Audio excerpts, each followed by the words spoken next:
there, Annie and Julie here. Now, before we dive into this episode, we wanted to give you a quick heads up. You see, we recorded this conversation a few months ago, and as you know, the world has changed quite a bit in that time. However, the principles and strategies that we talk about in this episode are still very valuable, so we wanted to be sure to share this conversation with you. All right, without further ado, let's get into this episode. You're going to have to put in the time and the work, and it's really, really difficult. But I often say that passive income is built on the blood, sweat, and tears of active income. And for me, it was 10 years of blood, sweat, and tears before I really became completely, financially independent, able to leave my W-2 and doing really well financially. You're listening to Investing for Good, a show that brings you the stories and strategies of people who are investing to build a legacy for their families, create a meaningful and intentional life by design, and impact the world around them.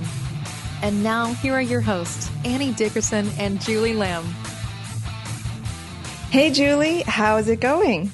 It's going good, How are you? I'm good. How are your kids doing these days? They're doing okay. Yeah. Everybody's doing good. Yeah. My older son Kai came home with a note yesterday that so when they get in conflicts at school, they have them write letters to each other, like apology letters, right? So he came home with an apology letter from one of his friends, which I was like, okay, good. You didn't cause the conflict. And then I read the letter. And the letter was like, I wish I had it here with me. I would read it to you verbatim, but it was like, "Dear Kai, I'm sorry for putting my hand on your face." So I'm like, okay, that's good. Okay. And then he goes, "Please don't point at me or try to lick my hand. I was trying to tell you to stop." I mean, how do you read that with a straight face? God. I mean, I was just like, oh my gosh, this is just... That's so funny. Kids. Kai's always getting into fun stuff. That kid. He was, when we took him to Disney World and we're just, taking a snack break. I turn around and there's this I kid you not, there's like this fountain in the middle of this space. It's like one of those big, marble balls, I guess, that's rolling around with the water, Yeah. And then all these other kids are like playing with the water gently, maybe splashing. I turn around and my kid is like licking the giant rock. Oh God.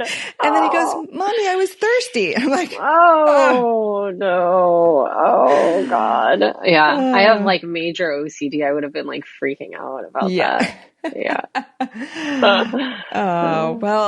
Well, anyway, speaking of kids, our guest today, Anna Kelley, has not one, not two, but 4 kids aged from, I think her youngest one is 8 and her oldest one is 16.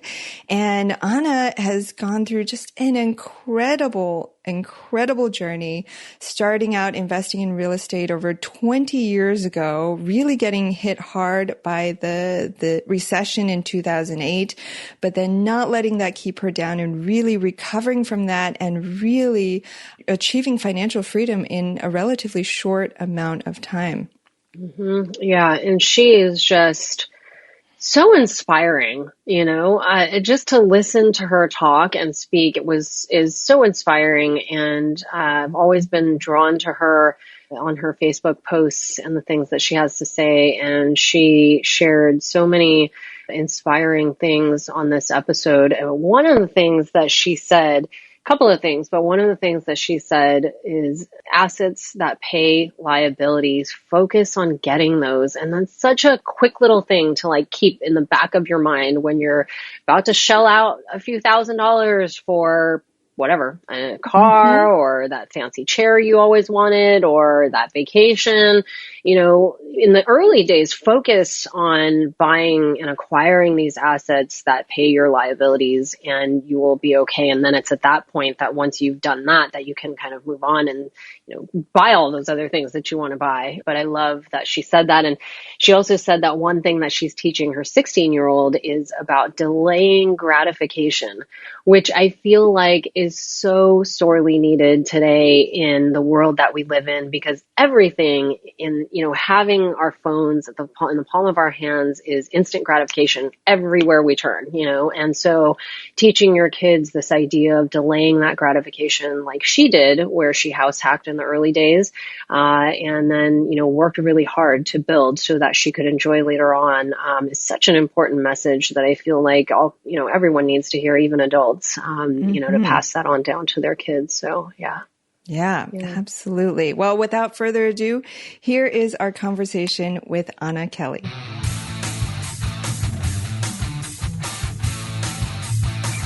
Anna, how are you? I'm doing great. Thank you so much for having me. I'm excited to be here with you ladies today. Good. Well, we are thrilled to have you. We have tons to talk about. But let me start with this. So many of the investors we work with and the people we speak to have gotten into real estate investing within the last, say, 5 or 10 years. But I know that you started over 20 years ago. So take us back to that time. You must have been, what, 5? Young 20s. So, tell us a little bit about what led you to start investing in real estate at such a young age. Sure. So one of my first real careers outside of graduating college, I worked in a private bank for Bank of America. And so I, was trained as a financial advisor, and we basically handled the wealth of the top 10% of our bank customers, both business and personal customers.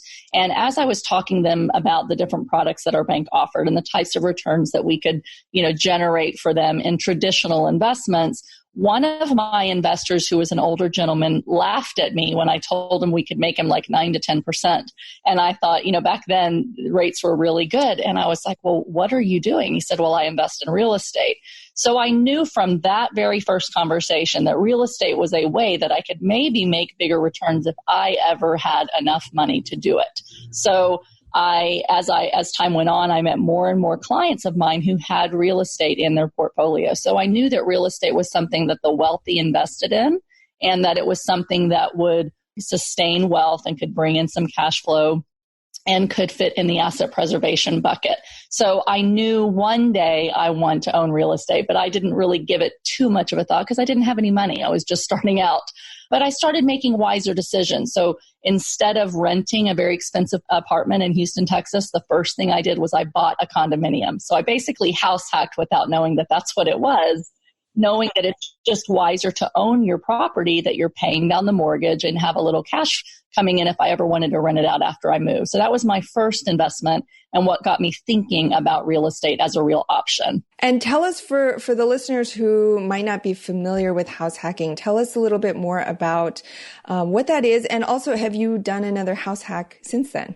I have. So house hacking is basically living in an investment property for some period of a time with the intention that once you move out, you would keep it as a rental property to provide some additional cash flow. So I did the condo in my young 20s. And then when I moved to Pennsylvania 13 years ago to start a business with my husband where he is from, we knew that it wasn't very wise to go into business with a whole lot of debt and to start new when my job was giving me a very temporary work from home trial, transferring my job from in an office in Houston to working from home in Pennsylvania. So we said, if we start a business, and at that time we started a business with about $750,000 in debt in 2007. Top of the market, thought everything was going to keep going really well. Little did we know it wasn't. But we decided it's not wise to buy another big house. We sold a big house in Houston and moved here. And so I said, just to be conservative and really careful, instead of throwing our money away and renting an apartment, why don't we buy a 4-unit apartment building? Because I noticed a few of them were for sale in this area. And so I just knew that if I could have some rental income coming in to cover our expenses, that even if I lost my job and they didn't let it continue, our basic living expenses of housing and insurance and our mortgage payment would be paid for. And so we lived in a 4-unit apartment building with 2 little kids for 2 years before we, then moved on to another property. That's amazing. That's such a great story. And I think one that so many other people need to hear, because of the potential, like what you just said. Yeah. Our basic needs would be covered, like by making the right decision and the right investment at the right time in your life, as opposed to making the wrong investment, getting yourselves over your head into a home that you couldn't afford. And if something ever happened to you or your work situation, that you wouldn't be able to afford to pay for that, except now you're in this situation where you don't have to worry about that. And that right there is like the secret and the power of real estate. Exactly. And not only did we house hack our own house, but instead of leasing space for my husband's new practice, we found a mixed use building that had the office space on the bottom and 3 apartments and 4 garages. So I said, we can put thousands of dollars a month out in a lease, or we could just buy something and then have tenants. So we just kind of full throttle went for having tenants just because we knew it would create some cash and help cover the expenses, really without the thought of we're going to end up doing this full time. So we house hacked a house, an apartment, house hacked a building. And then when we realized how powerful that rental income was, that's when we rented a house so that we could start buying more and more rental property instead of buying a big house right away. So it was the power of that first house hack or two that really got us to start thinking about taking real estate serious as a full-time investing proposition. Yeah. And that's so much of how Annie and I got our start too, was we house hacked. That was the first thing that we did. Instead of going out there and buying a big fancy home, we bought something that we could afford. And then we house hacked and rented out the rooms to help offset, our obligations. And so it's such a great way in the early days to get started. For sure. But hold on. Tenants. Okay, let's talk about tenants for a second, because it sounds like you, all of a sudden, pretty quickly you acquired several tenants. Not just, you didn't just have a duplex and have one tenant, but you had multiple tenants, which means you likely had multiple leases. And you always hear those landlord horror stories where, they call you at 3 a.m. with a toilet fix. And was it like that? Or, what has been your experience as a landlord? In some ways, it really was, Annie. When you live in the same building with your tenants, and we're not living in luxury, condominiums. We were living in a very, C+, B- area in an older building. And so there were things that went wrong that we never could have imagined that could have gone wrong. We had one tenant that every single morning sat out on our back porch and smoked a cigarette. And it was like she was just waiting for us to walk out the door with our kids on the way to work. And I need you to do this. And can you change my light bulbs? And can you change my fire alarm batteries? And we're like, no, you can do that yourself. We're not here at your whim. So there is some of that comes along with it. But the trade-off and the reward that we got from being able to have tenants was always so much more worth the headaches that you have. Mm-hmm. And so for people that say, I could never be a landlord, or I could never have tenants calling me, if you can create wealth by having tenants and having a few inconveniences every once in a while from your people, it is well worth, the sacrifices or the inconveniences that you have of tenants knocking on your door and things like that. Yeah, I feel like that's the problem, though. Everybody wants something, but they want it for free, or they don't want to have to put in the work, right? Yeah. And if there's one, single thread throughout all of the interviews that we've done so far, is that everybody that we've spoken to has been willing to put in the work. And in the early days, especially, you really have to be willing to put in that work. And I don't know that there's really two ways around that in the early days. I think once you get, further along in your investing career, that can change. But I think you gotta do that in the beginning. Absolutely. I think people have the concept that having tenants is supposed to be completely passive. And If you start out with money, then you don't have to put in as much time. You can hire out a lot of the work so that it's not so much of a time stress for yourself. But unless you already have that money where you can make that type of, more passive type of investment, you're going to have to put in the time and the work. And it's really, really difficult. But I often say that passive income is built on the blood, sweat, and tears of active income. And for me, it was 10 years of blood, sweat, and tears before I really became completely, financially independent, able to leave my W-2 and doing really well financially. So let's talk about that a little bit. I'm curious to hear about where you are at now. So all these 10 years, blood, sweat, and tears, what did that look like? And tell us about that journey.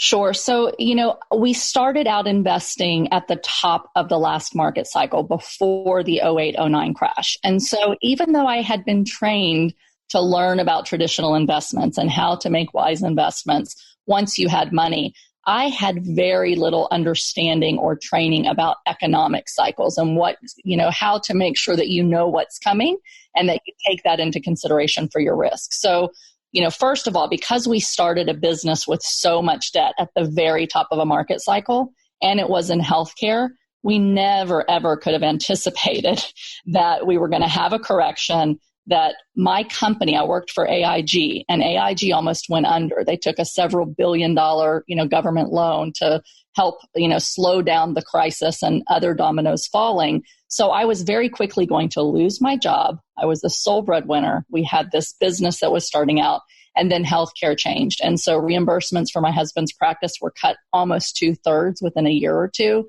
And really, we had to figure out how are we going to survive. So we thought we'd make these wise decisions. We thought it was going to happen very quickly, that I was going to be home with my kids, which was part of why we started the business, so that I could be.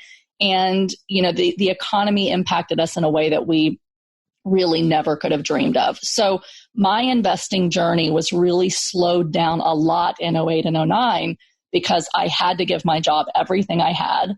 I had to help my husband with his new business, which, he wanted to be a doctor. He didn't have any training on finances and accounting and running a back office. He just wanted to see patients. So I kind of stepped in and ran his business at night, and then did the tenants at night and worked during the day. And oh my God.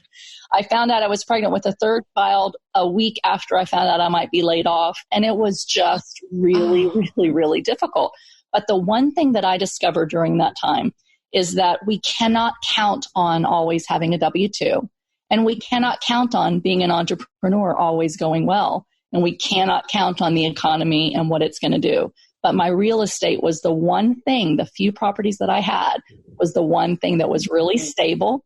My rents didn't go down. My tenants continued to pay rent and had a place to live.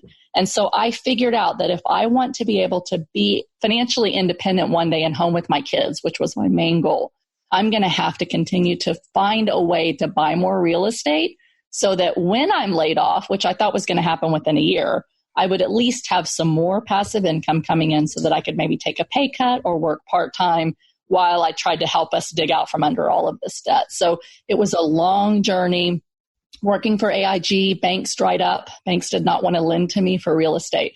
So as much as I had these great plans on paper, I'm going to buy all these properties, the bank said, you work for AIG and you have $750,000 in debt.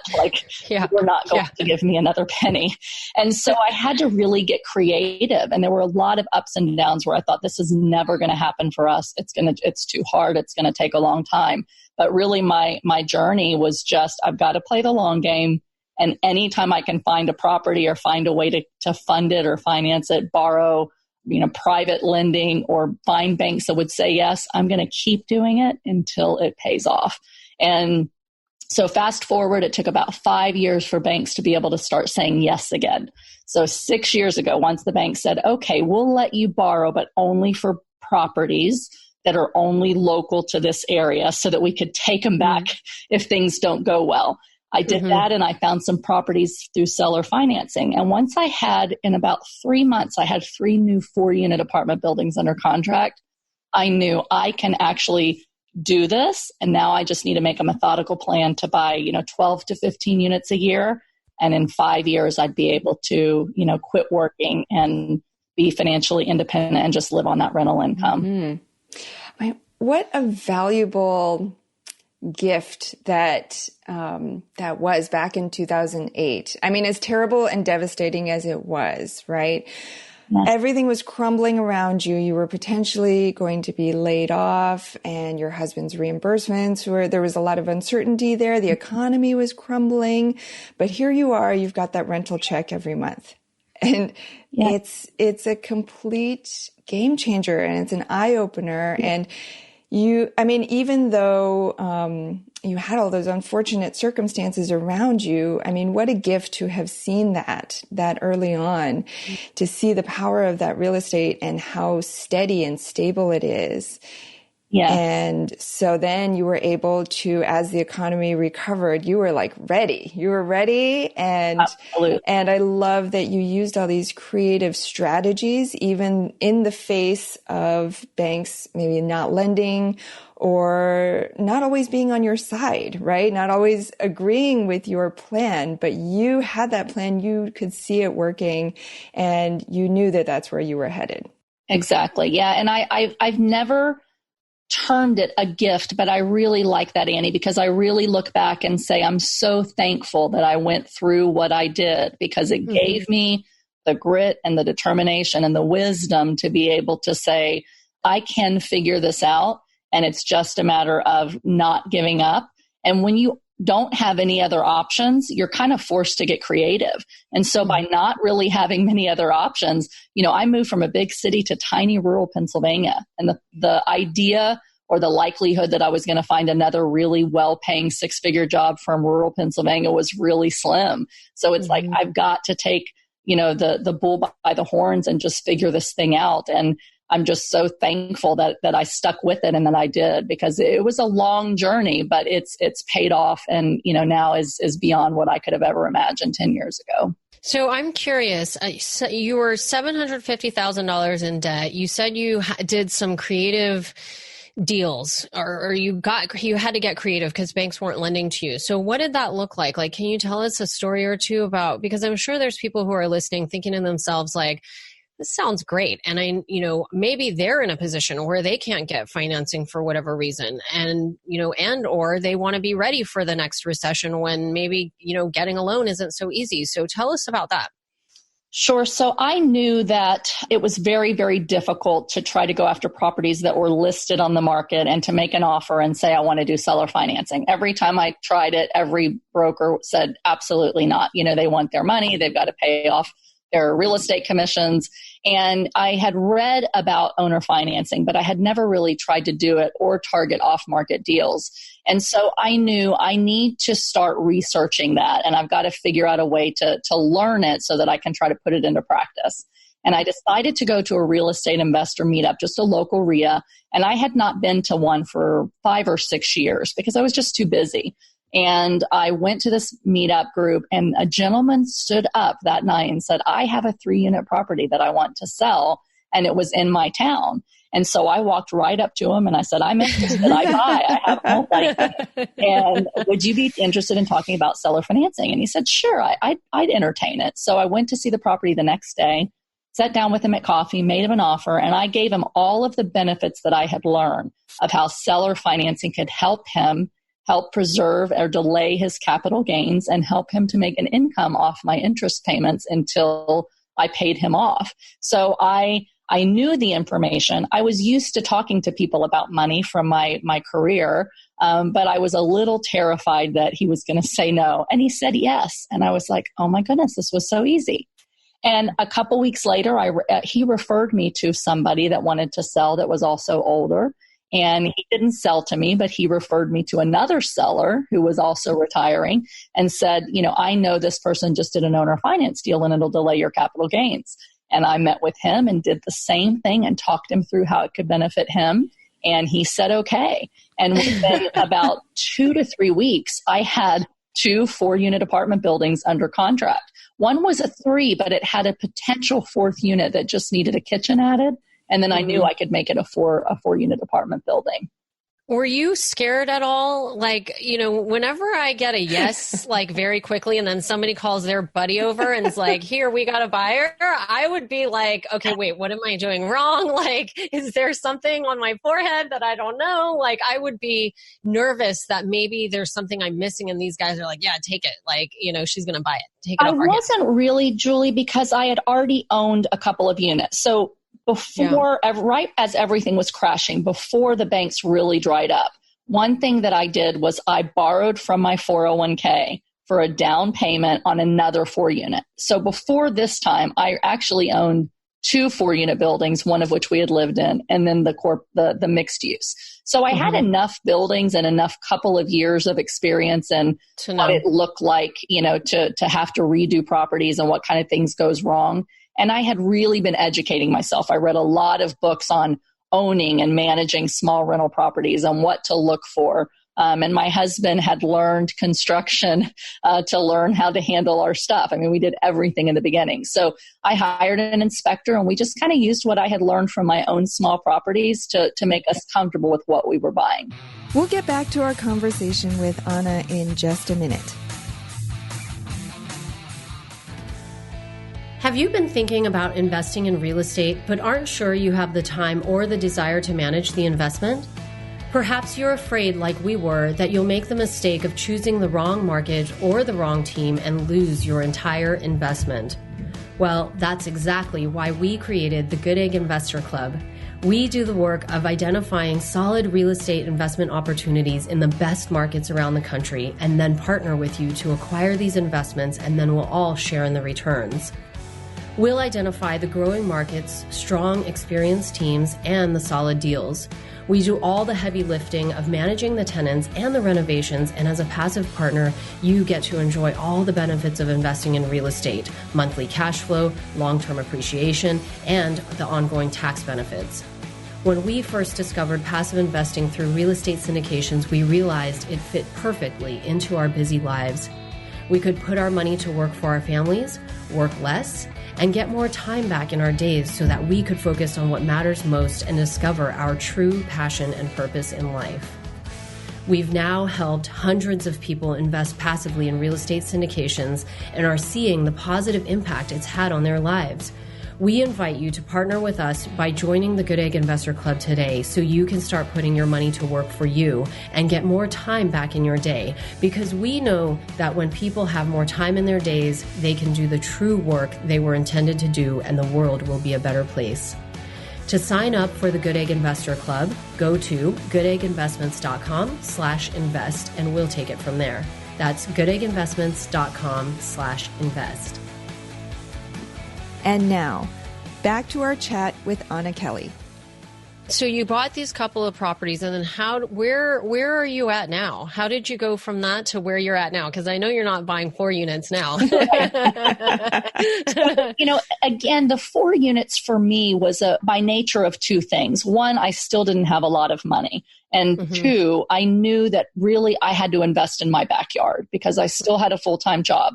By this time, I had 4 children. My husband still had a business that was struggling, and we had a few more units. And I knew that I just can't buy anything outside of my market where I can see it, touch it, and be involved. And what was available to me that other investors weren't going after quickly were these 4-unit apartment buildings. So I knew that I really couldn't take down larger commercial. And I knew a little bit of syndication, but to be honest with you, I didn't know enough about it at that time, or I might have started to go down that path. So people were really going after singles and duplexes, and they would not last. People were flipping them. But these 4-unit apartment buildings would sit on the market for several weeks without bites. And so I could go in and be almost the only buyer and get a really good deal on these properties. So I knew it was a niche in my market that I could go after. And I just pulled up tax records, and I started looking for owners of these 4-unit buildings that had owned them for a while and started mailing handwritten letters that says, I buy 4 units. I'm a mom. I'm looking to be home with my kids, and this is what I do and my way to do it. And I was very honest. And I had people call me that just said, I'd love to talk to you. I love what you're doing as a mom and as a real estate investor. And so some of my deals just came through those types of deals. So that's why I started with 4-unit buildings. Basically, I created a 5-year plan. So my plan was I need to buy 12 to 16 units a year, bringing in, $250 to $300 a door net after all expenses and all reserves. And that would be enough for me to replace about $150,000 to $180,000 a year in my income. So I knew if I did it slowly and methodically, it would take me 5 years and I'd be able to retire. And it took me 5 years exactly to get that much rental income coming in from 4-unit buildings. And basically what I did is kind of the Burr method, but on 4-unit buildings. So I'd buy it distressed. We'd update all 4 units. We'd put in new tenants, and then we'd hold them, for 6 months and refi and take that money and use it as a down payment for the next one. So it was wash, rinse, repeat without any money out of our pocket other than equity. And in 5 years, I replaced my income, but then I had a lot of lines of credit and business credit card debt on 0% and things like that I knew I need to pay this off before I can retire. So it was actually 4 years to replace the income, I'm sorry, and then another year to pay off all of the debt so that I could retire with nothing but mortgages. So in May of 2019, not quite a year ago, I retired from AIG. I made it through the crash. I never got laid off, probably because my job was extremely complicated and hard to transfer. And so, it was great to be able to say, in May, I'm walking away. I'm actually retiring, taking my retirement, and being able to then, decide what I want to do with my time during the day. Because, my prayer and my desire when I started was to be home with my kids. And by the time I actually was able to get it done, my kids are all in school. And so stay home mom for me looks different now than what it did before, in my mind.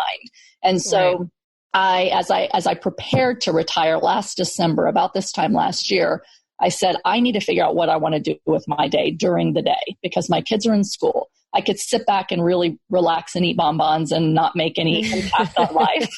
Or I can say, from 8 o'clock until 3 o'clock in the afternoon, I've got time now that I've always wanted, and I can see what I want to do with my time, how I want to give back with my time, and how I now want to create generational wealth instead of just financial security. Yeah.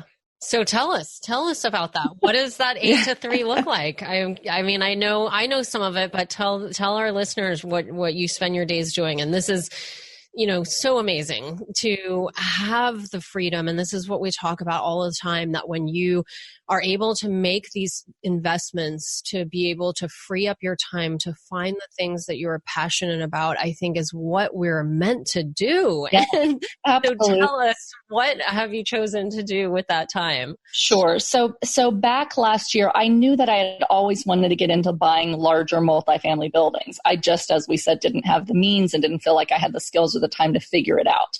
And I didn't think that people would invest with me when I didn't have any money. So, about a year ago, I started looking into how can I start taking down bigger properties and make bigger chunks of cash.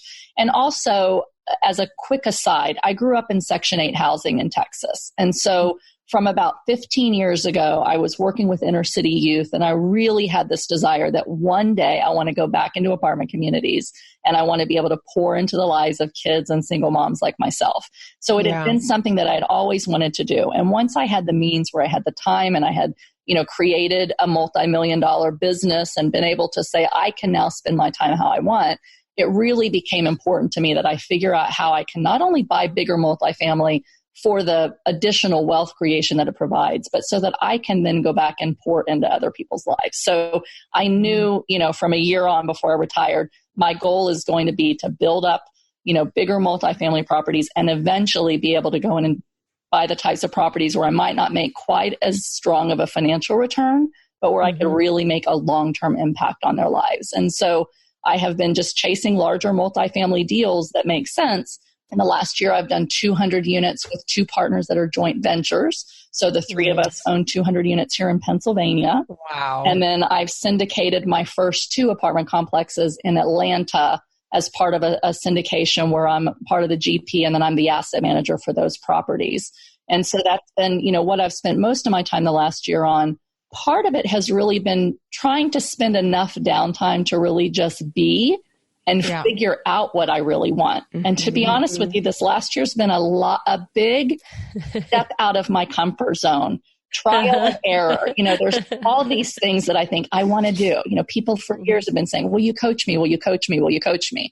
And I've done it, and I've done it for free in the past. And so now I'm like, okay, I want to start coaching people because I care about people, and especially other women. I want to be able to show them how to do what I did. But I quickly became overwhelmed again with my time, where my kids and my husband were like, Mommy, you're traveling, you're speaking, you're coaching, you're on the phone, you're supposed to be retired, you're doing these deals, and you're working as much as you did. And I said, okay, there's so many good things I can be doing, but I've got to figure out how to pull it back and how to back into how do I spend my time purposefully during the day, and what 2 or 3 things are the main thing that I do. And then if other things come in, if I can fit it, I will. But if I can't, I don't. And so I'm fully committed to continuing to grow my multifamily business, to help people more by speaking at events than coaching. I just decided to stop coaching, where I did a lot of that this last year.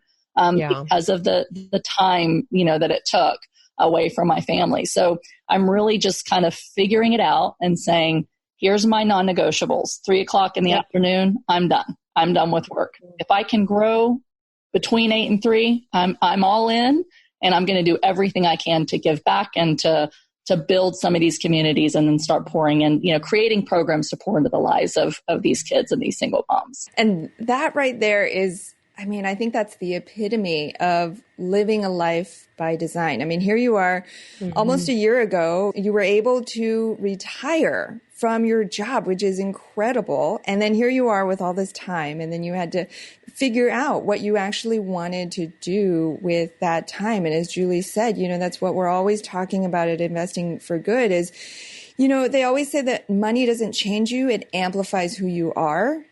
And you can tell that, with these additional resources of both money and time, it amplifies who you are. And from, you've come full circle, essentially, from your journey growing up in Section 8 housing, as you mentioned, to starting out with rental properties and house hacking and the 2008 recession. And now here you are, and you're able to give back to others. And so it's an incredible, incredible journey, and we commend you for all of the hard work that you've put into that. Thank you so much. One thing that I always try to get across to people when you hear my story is really, if I can do this, anybody can. It's just a matter of making wise financial decisions and playing the long game and doing whatever it takes, within reason to be able to get there and to achieve that. And there's going to be ups and downs in life and in the economy, and some deals are going to go great and some deals are going to go poorly, and you just have to keep going. But I do, when you said, 2008 was a gift, so much of my life has been, highs and lows and highs and lows and highs and lows. But I've been able to look back and say, wow, look where I am today. And all of these bumps are really what's helped me to be a better investor, a more compassionate investor, and to have been able to get where I am so that now I can give back and pour back. So I just feel incredibly grateful and blessed. Yeah. I feel like the commitment part of it is such a big piece, because you're not going to get to where you are or where anybody else is that's finding success in real estate without being committed. Sure. And I know that when I first started my journey officially to become a real estate investor, it was because I was committed. And it was because I also had to go through, difficulties at home with my third pregnancy to realize that nothing else was more important. And I will find a way, and this is going to happen, and things are going to go wrong, and I'm just going to tackle it as it comes. And I'm going to get knocked down. I'm going to stand back up, and I'm going to keep going. And that's how you do it. And that's and you got to have that. You got to have that perseverance and that grit and that, yes, I'm going to do it kind of attitude. Yeah. So I think it's number one. I think it's the most important factor in success is grit and resilience and being willing to play the long game. And speaking of that, just real quick. So are those the lessons that you're hoping that your kids will take from all that you've done? Yes. I have a 16-year-old now. So the one that I try to get home for, to be home with, he's out trying to figure out, what do I want to do in life and where do I want to go to college? And it's like, oh, this time has gone so fast. And so we're really, spending a lot of purposeful time with him over the last several months and this year to really help him to think differently than just, I'm going to go to college, I'm going to work a W-2, one day I'm going to retire, and the same thing that we think what we're supposed to do, and trying to help him to think differently. Number one, about what is his real purpose? What does he feel called to do? What did God make him to do as a person? And I said, you don't have to love real estate, because he's seen the good, bad, and the ugly. Before he was like, I'm never going to own real estate. I'm never going to. And we're like, dang, we've got this big portfolio. One day, hopefully you will help us with and be the benefactor of, but you have to learn to handle it wisely and to make wise financial decisions and to be compassionate. And so we're really pouring into him to teach him. Number one, you've got to be able to find other ways to create income that allows you to do what you love and are passionate about, no matter how much money you will or will not make doing what you're passionate about. So it's just an additional resource to have that wealth that allows you to live the life that you feel like you're, desiring to do, whether that's real estate or not. And then 2 is being able to be resilient and realize that life has lots of ups and downs, but you really control how you handle all the ups and downs. And it's up to you whether you succeed ultimately or whether you wilt, like a dying wildflower when things are tough. And so resilience and making wise financial decisions, thinking about purpose and creating his life by design rather than by what his friends and his school say he should do. Are 2 of the big things. And then just, loving other people and being kind and compassionate. I think those are the main lessons we're trying to pour into him. So I'm curious, you have younger children, so you have 4 kids. Tell us about some other strategies really quick about what you're doing to teach them about real estate. Sure. So yeah, my kids are 8, 10, 13, and 16. So there's a wide gamut of, their maturity level and what they think about money. We do play the cash flow for kids game. So we've been playing that quite a bit. So they're learning about assets and liabilities, and they're crying when they lose the game because they had these liabilities they didn't want and they spun the wrong. And it's like, yeah, that's really how real life is. So if we try to play games and teach them, the younger ones through games, and also through just little things. We always talk to them about money and making wise decisions. So things like when they do their room, some of their friends get allowances and my kids don't get an allowance. They have a responsibility to take care of their own room. And if they do something extra, I pay them a commission. So I say, okay, if you do extra work, then you're paid for that extra work. And if you don't, then you're not paid for that extra work. So the smaller children, it's things like that. The bigger kids, I am starting to talk to them really about the real estate and passive income and learning to delay gratification. So things like we lived in the 4-unit apartment building. All of our friends had big houses and we probably could have too, but it would have added that extra layer of stress. So, my son is 16. He wants a new car. So we said, you're not going to have a new car till you can buy the new car. So What we will do is we will help you to get into your first investment property. And that will be what we give you instead of a car. And the money that you make from cash flow from that property, you will be able to use to make your car payment. So just teaching him that buying assets that pay for your liabilities is the wise way to do it and to delay that gratification. You don't have to get a new car just because all your friends have a new car. One day you're going to be the millionaire and they're going to be struggling in debt because you're going to make wise financial decisions and passive investments that are going to pay, for your lifestyle. Assets that pay liabilities. Oh my God. Kiyosaki at its best right there.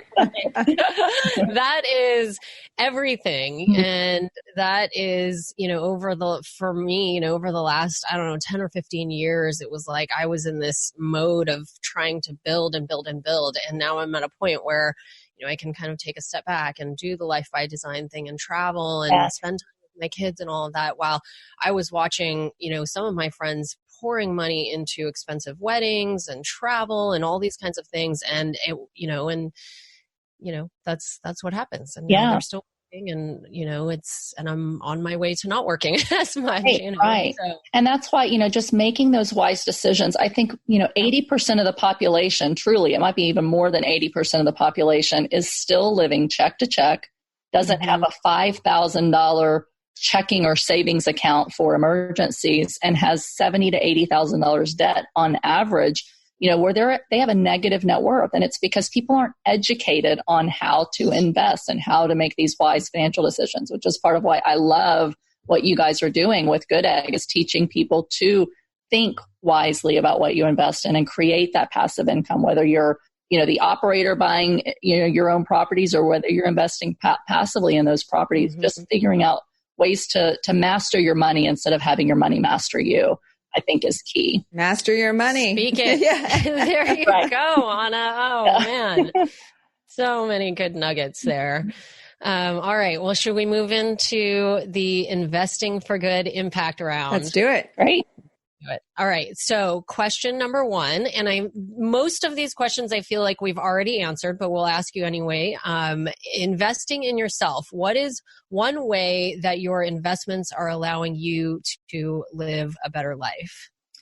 Really just the fact that they enabled me to retire, at age 44. I feel like I've got the gift of 21 years of, advanced retirement, that I can no longer have the excuse that I can't take care of me because I'm too busy to take care of everybody else and working 80 hours a week. So I'm really purposeful because my investments are giving me that passive income, that I don't have to go to work, that I now have control of my time, and I need to use that time wisely to work out again and to, do healthy meal prep every day and to really start taking care of myself physically.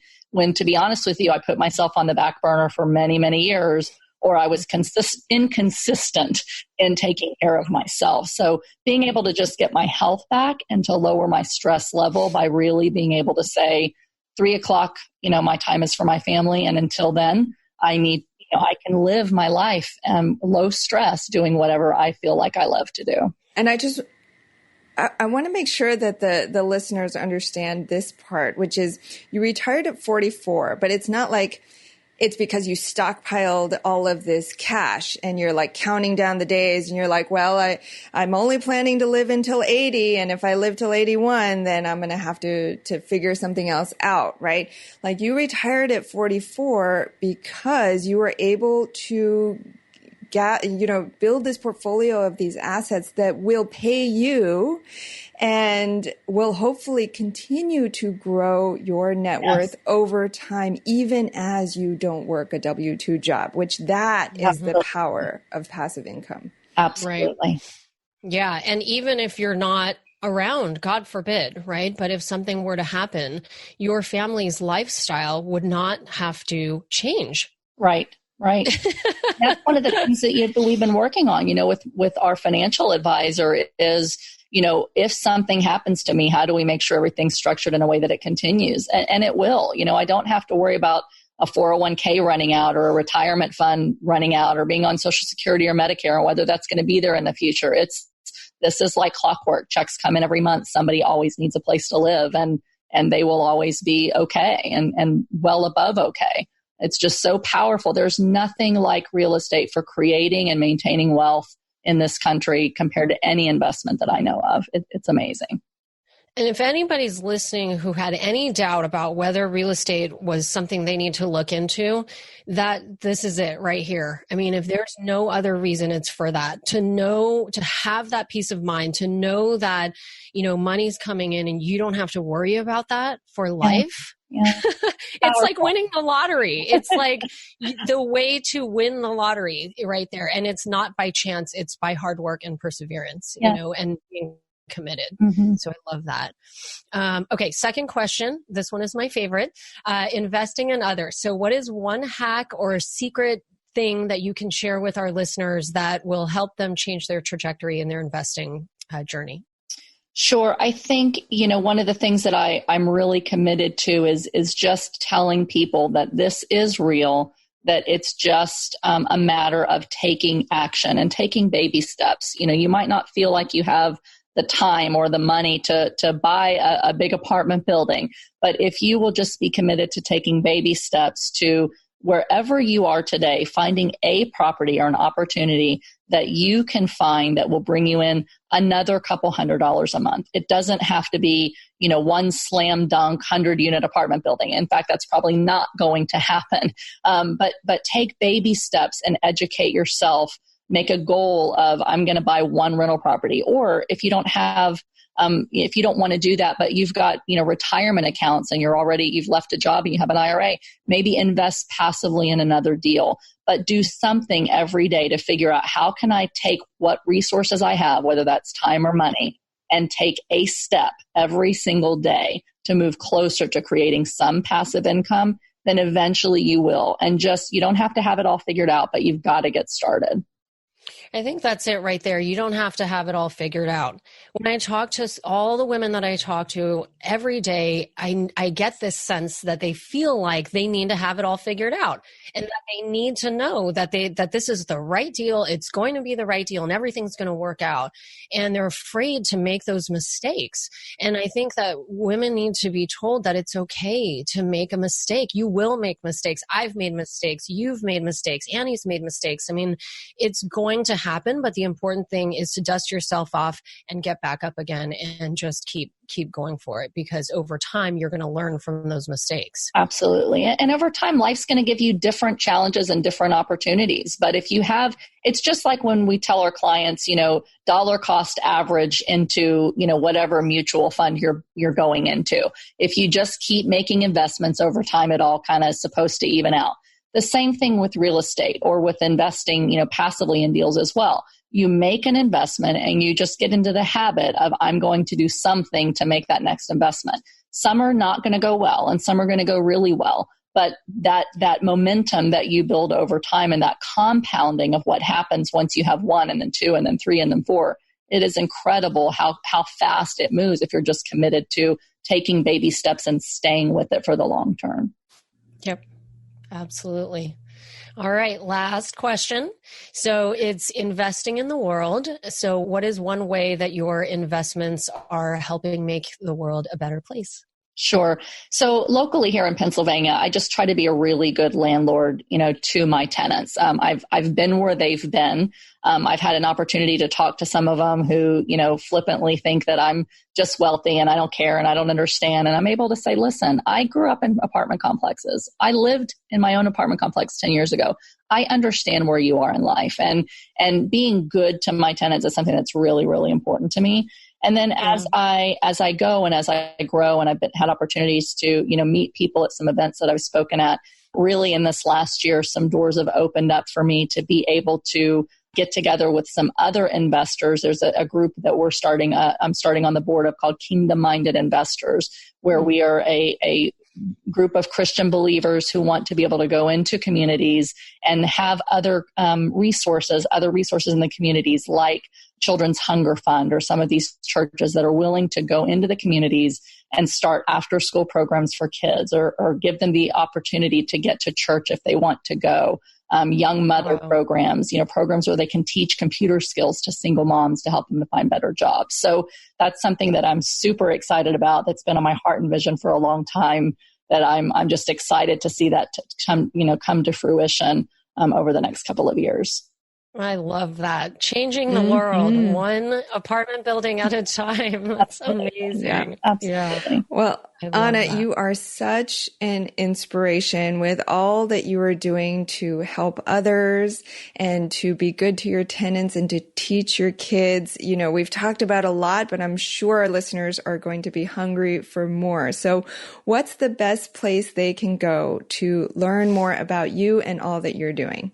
Sure. So I have a Facebook group, which is Creating Real Estate Wealth That Lasts with Anna REI Mom. And really, I just post kind of, nuggets to help people, to inspire them to keep going and to keep investing on their journey.